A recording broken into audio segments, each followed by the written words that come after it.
Hello, my name is George from Vivid Care. This video is to assist councils in navigating the Market Sustainability and Improvement Fund, the MSIF Workforce Fund, and how you can access funds with relation to purchase of the Raizer 2 Falls Emergency Lift Chair.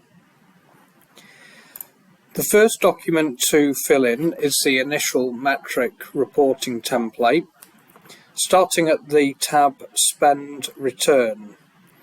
So you scroll down and the first orange box requires you to put the name of the council in there. So for this example I'm going to take Barking and Dagenham. This then automatically populates the amount that this council has been allocated. Next is to put your name, which in this case I'm going to put my own along with my email address. For question number 3, you confirm that yes, the funding has been allocated in full to adult social care. For question number 4, again, yes, the funding has been used to maintain fee uplifts. Question number 5, you click no to the first one, yes to the second. We are targeting the area of workforce capacity and retention, which relates to the Raizer, and then no for the final one. And then question number 6, you need to populate the amount of spend on the following areas in those 4 boxes, and it will auto populate at the bottom. Moving across to the next tab is fee rates.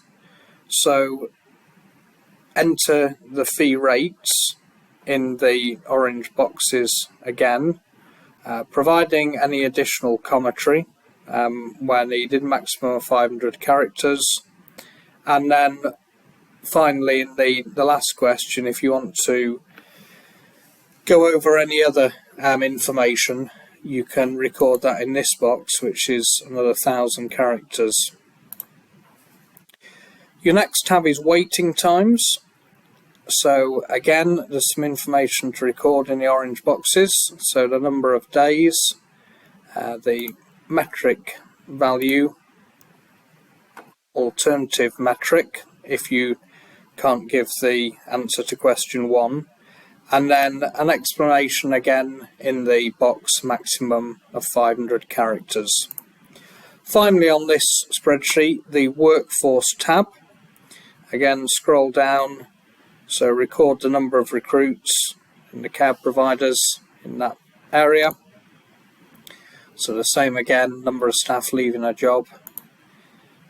Question number 3, the number of providers who provided the information for question 1. Same for question 2, and then finally the last question to providers eligible to provide that information, and then support this with another 750 characters of text box. The next spreadsheet is called the Market Availability Template, and scroll down on the second tab, Capacity Template. So again, it asks you for the name of your council. Again, you need to put your name and email address in these 2 boxes here. And then you have a large table, again, to fill in the spaces populated in orange.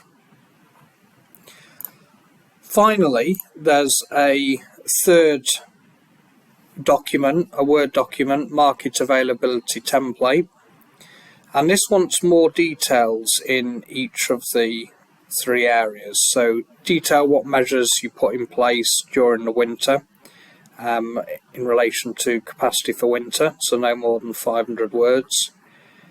Second question is relation to your current capacities, no more than 750 words. And then thirdly, they want some information in relation to what future capacity looks like. Again, no more than 750 words. One thing I should have mentioned on both of going back to the spreadsheets, so the both of them have the on the initial tab, which is shown here, it will ask you, has the condition been met? This is like a checklist for you. So as long as they're all populated as yes, in my case there's quite a few no's because we didn't actually fill it in. And then you scroll right down to the bottom, have all the conditions been met? That should be yes. So that's the case on both Excel templates. So the initial metric reporting template and the market availability template. Again, you'll see on this tab here. So I only filled in one box, which is why I've only got one yes, but follow all the way down to ensure that have all the conditions been met, and that's yes. I trust this video helps. If there's any queries, feel free to jump on our website or send an inquiry to inquiries@vivid.care.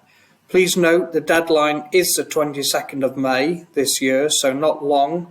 When you've pulled all your correspondence together, email that over to msifcorrespondence@dhsc.gov.uk.